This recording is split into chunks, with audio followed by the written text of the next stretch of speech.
Ayan, mega love shoutout. Good morning, good morning.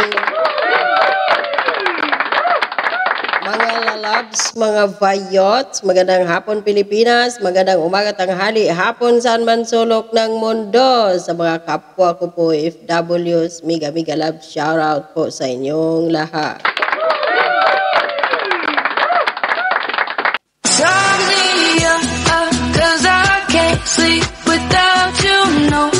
So, yung topic natin ngayon mga kababayan ay itong dalawang environment activist na inamin din pala nila sa kanilang sinumpang salaysay nung kunwaring tawag dito, nag-surrender sila pala ay membro. Yung isa, 4 na taon na membro ng NPA.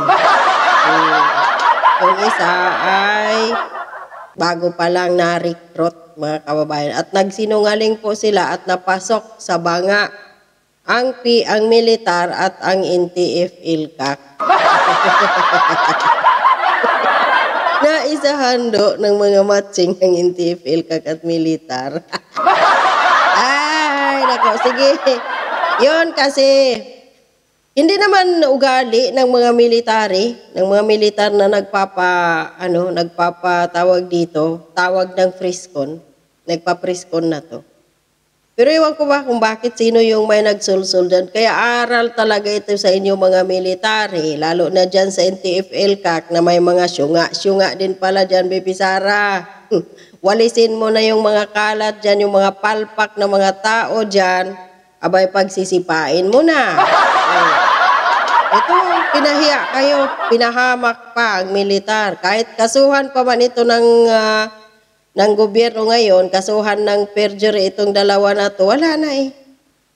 Makakalaya din ito, magbibil lang naman to, tapos pero yung imahe ng militar at ng NTF-ILCAC, wasak na. So dito, napatunayan pala na yung kanilang sinumpang salaysay na to ay sulat kamay. O siyempre, gawain na to ng mga makakaliwang grupo, tuso to sila, napaka-traidor in yet itong mga militar at saka itong NTF-ILCAC, naniniwala pa rin. Kaya dapat sa sunod, kapag may mga makakaliwang grupo ang mag-surrender, magbalik loob, ilagay mo na talaga sa matinding investigasyon. Baka ito ay drama lang na ito, ganito ngayon. Baka maulit pa to. Kaya wag na kayong magpatawag ng press conference, baka magaya kayo dito at kayo ay babaliktarin muli. Babaliktarin muli. Ayan. So ngayon, dito in-interview po ni Kabayan Noli de Castro si Attorney Acosta. No, ng PAO. Balikloob. Ito yung head ng PAO, no? Lawyer. So, pakinggan po natin mga... Itong dalawang bata na to, although 21 years old na, at mula hanggang sa pumunta sila ng Guagua at merong namagitan para makarating sila sa Doña Remedios Trinidad sa 70th Infantry Battalion. Yun ho ang laman ng affidavit. Opo, nandun po yan. Kaya po, yung sinasabi nilang may nanakot, tinakot, at tapos tinatakot naman kami ng NUPL na kami ay kakasuhan yung PAO lawyer. Kawawa naman yung PAO lawyer. Alam nyo ba, bago na-type tong typewritten na sinumpaang salaysay, may written na. Tapos ang ginawa nung PAO na, kasi minantulong yung ating 70th Infantry Battalion para ma-endorse sa Task Force Balikloob, itong dalawang bata na to, although 21 years old na, at hindi na minor, itong mga to, ay isa 22, ay makagawa ng papel na talagang sila ay handang magpasakop na sa gobyerno. So, winan on one pa eh. Silang tatlo lang, si Attorney Joffer Bagay, saka yung dalawang to, si Jonila at si Jed. Pinaklose niya yung conference room, sila lang nag-usap at in-interview niyang mabuti. Yung dalawa? Opo, bin-interview. At eto pa, yung isa dito, kasama pa yung parents ni Jed. Si Jed. Oh. Nung Jed Tamano. manumpa, si Jed Tamano, yung Oh. kanya palang ama ay retired military. At pinasabihan pa nga ni attorney ng PAW, dati ka palang military, ba't tinahayaan mo yung anak mo? Ang sagot naman, na nga yan, ayan na, balik mo Anong na. pangalan ho nung tatay? Ay, hindi nakuha yung pangalan eh. Pero si Mr. ano yun, tatay ni Jed Tamano. Tamano ang apelido. Yan. See? So, ibig sabihin mga kababayan, talagang nagsinungaling ang mga kabataang ito na pinilit daw sila doon sa loob, na hindi daw totoo, sinasaktan daw sila or kung ano pa yung mga rason nila doon. O, andito. Kasama pala ni Jed Tamayo ang kanyang mga magulang nung mayroon siyang sinumpaang salaysay. O, yun. Dito kayo ngayon, mabobokilya at mapipilayan. Maliban doon sa strong evidence na sinusumpa nilang salaysay na may abogado kasi yun naman talaga ang mandato, no, ng gobyerno. Kapag may mag-surrender, kailangan kukunan ka ng iyong sworn statement kasi manunumpa ka dyan eh.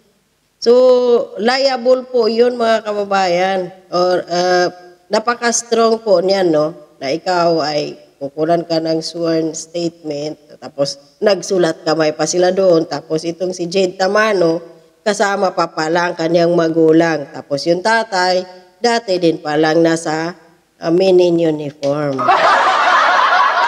Ano nangyari? Bakit yung tatay dating military? Tapos yung anak nag-NPA. Galing.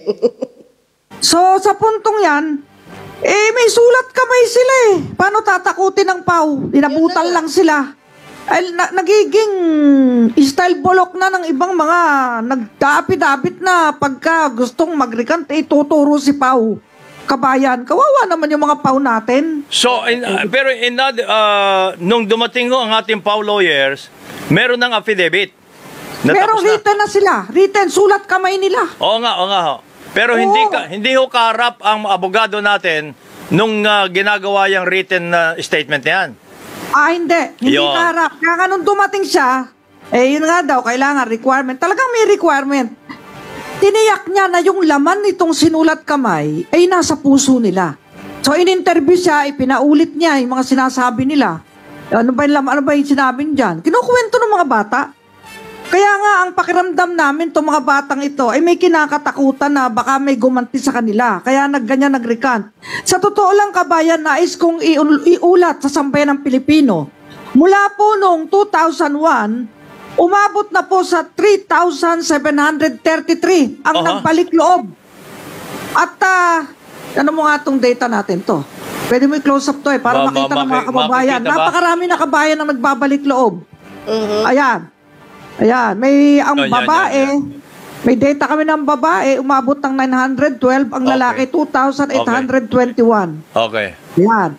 3,733. Yung PAW po kasi naka-tie up sa task force, balik loob ng ating gobyerno para po. Okay, sa 3,000 na yan mahigit, wala din naman press conference dito ang militar at NTF-ILCAC. So bakit dito sa dalawa, nagpauto itong military ngayon at NTF-ILCAC na magpa-preskon dahil sa panapressure ba ang military at NTF-ILCAC dahil sa panawagan ng mga makakaliwang grupo na isoli na daw, ganito, ganon. Kaya yun, bakit sila magpadala sa pressure? Kung ito pala ay tawag dito, sumurinder na, hindi na sila dapat nagpa-preskon, lalo na kung may sworn statement na yung isa na kasama ang kanyang magulang, hindi na dapat lumabas pa sa media. Hayaan na lang kagaya nitong mga ibang nagbalik loob, no, na matiwasay, walang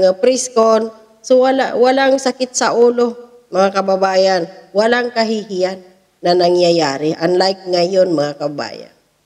So talagang napasok sa banga, nahulog sa patibong ang military at NTF-ILCAC nitong dalawang bata na ito na anak pa naman pala ng military yung isa, retired. Pag may babalik, ay talagang tinitiyak na magbabalik loob. At binibigyan sila ng, kumbaga ay konting puhunan para makabuhay ng mapayapa.